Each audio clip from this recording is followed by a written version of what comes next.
2 catches on 5 targets. The other 3 were pass breakups. Bayo, where you were all over Davante and the ball. And we thought it'd be really cool to get the inside scoop. I mean, I'm sure Todd knows what's going on in these plays. Hank might know, but I certainly don't. I want to know the inside. No, I'm giving you a little more credit than me.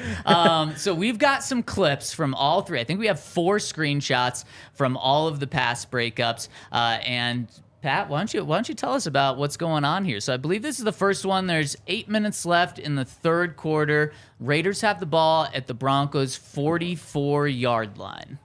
Yeah, so obviously this is man, and past the 50, we was thinking there's trying to get some momentum. So this is like the shot area. Teams like to take shots to the end zone or just shots down the field in this specific area past the 50, and you could just tell just by the gimmicks and the trick plays what they was gonna do. And what I seen here was, they was acting like they was blocking up, but you could just tell by the mannerism and the way how they was blocking that it was gonna be a pass. So, as I got engaged here, I could tell, it was a gimmick because he wasn't really trying to block, but I could tell it was a pass. So. I just stayed glued on. My eyes was right at the right time, and I just stayed disciplined. That's the thing. Throughout the game, you could just have a feel for it, but you just know when teams would like to throw shots or do gimmick plays like that. So I was gonna say, right here, back one more. Just from an untrained eye, right here, this looks like a running play. If I'm just looking at you and Davante, I mean, it looks like he's trying to lock you up for a run play, and I could easily see how a corner could fall asleep on that. Yeah. What gives it away? Is it just the fact that he's only like half blocking you? Because it doesn't seem like he's pushing too hard. Yeah, like you said, he's really not trying to block me, but he's trying to sell that.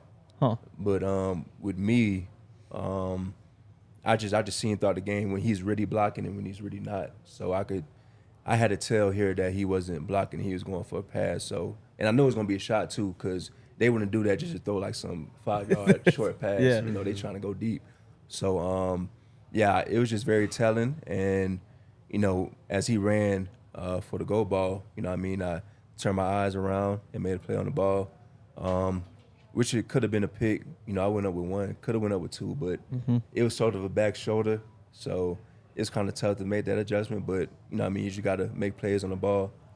And I think that's the hardest read, I feel like, as a football player, is being a DB on an island and you got a guy coming up trying to block you. Because if you go back to the second picture, for a linebacker, I have the whole offensive line that's pass setting as opposed to run blocking. So that's my big key. That's where I can tell whether it's pass or run, but he can't see the whole offensive line from that position. Right. He has to be keyed in on Davante Adams, so this is a smart heads-up play for sure. So for you, as a linebacker, do you find out it's a pass, not a run, by looking at the line, not even the ball? Yeah, I look at the line because it's going to be, they call it like elephants on parade, like a lot of play action. You'll see the old lineman like run down the line instead of like coming up to block. Like nobody's coming to the second level. Elephants, the big boys. No, I like that. That's great. So they're just running sideways. And then this one specifically, like all the guys are pass setting. So they're like, oh, you're not going to run block from that position. So that's how linebackers figured it out. So after that play, Kareem was like running over with his hands on his head. And I couldn't figure out what was going on. And so tomorrow we're in the locker room and I wanted to go ask him. But did he say anything to you?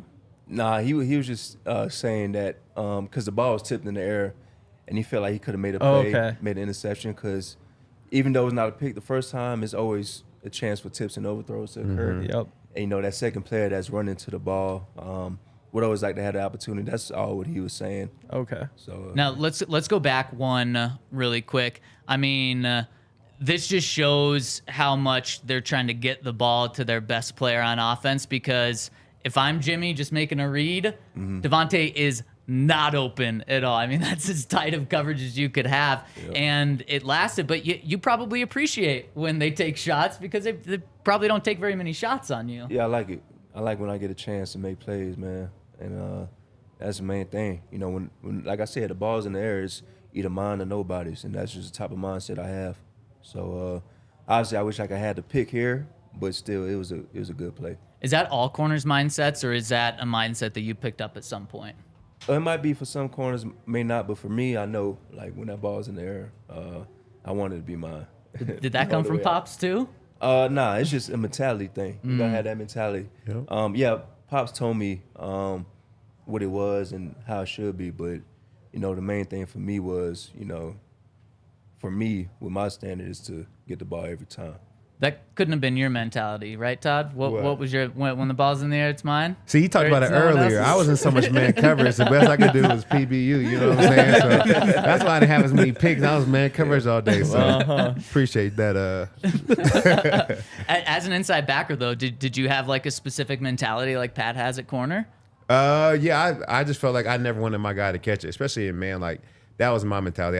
My guy does not need to come down with the ball. I don't want to be on anybody's highlight reel or teach tape. Like this guy's not catching the ball. Yeah, What no about in doubt. the run game? Oh, if I get my hands on you, it's over. Like if I have an opportunity to touch you, my thought process is if I can touch you, I got to bring you to the ground. Like no broken tackles. I want to get everybody to the ground. Make as many tackles as I can. 20 tackle games. That's what I would shoot for. Yeah, yeah. That's mine, 20's a for lot. sure. All right, you want 20 tackle game, Pat? That's not enough. No, it wouldn't be a good thing for the team. For the team. Yeah. You'll leave if that your to corner Alex. has 20 Right. tackles, Yeah. that's not good. You've been getting run all over. when your corner has 20 tackles. Unless you're just blitzing every single play. Yeah. All right, let's get to the next play here. That was awesome, by the way. I can't wait for these other two plays. Okay, so we're looking at balls at like the 6-yard line. And you and Davante are at the bottom of the field, locked up. Looks like man again. Did I get that? Mm-hmm. Okay. Yeah. I'm 1 for 1. Why don't you lead us through the rest? Yeah. So in the red zone, 10 and in, I was expecting some quick rhythm throws. You know, so he ran a slant, which is an easy access throw. But with me was I didn't really like how I started because he beat my leverage. But like I said, you got to finish plays. And I ran to the nearest hip and made a play on the ball. But it should have been better from the start. Made it easier on myself. I should have been inside leverage, positioned myself better. But, you know, the play's not finished until, you know, the whistle. So I got back to that near hip and made a play on the ball. So, I mean, so continue. yeah, that's just the thing. Just as a corner, you always got to finish plays no matter what, how it may start or, you know, you got to make the outcome in your favor. This is actually insane because in the second and third clips that we see, I understand why Jimmy was looking his way because in such a tight scenario, when he has like a yard on you, that's open right there. And then just from the third clip to the fourth, it goes from open to you are all over him. That's incredible closing. Yeah, That's speed. I was running. Now, you say you should have had inside protection. Is that just something that's more hindsight, or was there a key that maybe you missed? Yeah, it's just if you rewind it back to the first picture, yeah, you could just tell by a split. He's outside the numbers, and usually when they have, and you could just tell the split between the number 2 receiver and him. All that space is to create room for the inside throw. You know what I mean, not so much the outside because that's a further throw. So if 13 were further in, closer to Davante, then maybe it means more outside. You know what I mean? Or it could be a pick or rub route. But, you know, with that type of split, I should have been more inside to help myself out, you know, so. Yeah, no, that makes a lot of sense. All right, let's go to the final pass breakup here. So we have a deep one, we have one in the red zone, and then this is one where the Raiders are at their own 17-yard line. 3 minutes left in the first half, in the second quarter, and it looks like, are you guys at the top of the screen? I believe it's a slot. You're in the slot? I'm in the Yeah. slot. Okay, Yeah. yeah. So you're in the slot, and man, again, I have to imagine the way you're lined up. Man again. Locked on. Yeah. Yeah. So on this play, they're coming out, but in the slot you would expect either quick throws or I expect either slot fade or slant, either of those two. But when you get that, 3 was away, meaning the back was away for Davante from the field.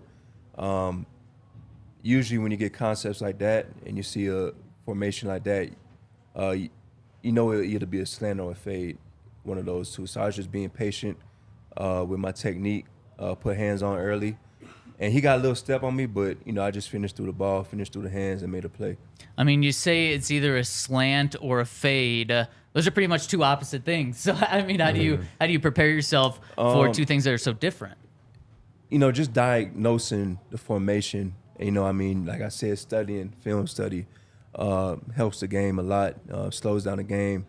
And, you know, with Jimmy, he was just trying to get quick rhythm throws going on early and often throughout the game. So I knew that it was going to be a pitch and catch situation here.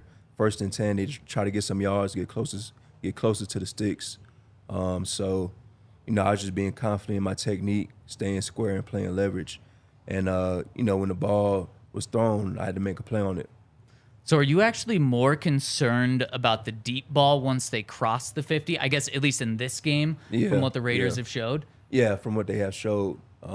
You know, once they get past the 50, everything's open in their playbook. Yeah. So, you know, in this situation, they coming out, you know, they just trying to move the sticks, move the ball as much as they can. So I wasn't expecting nothing crazy coming out of it.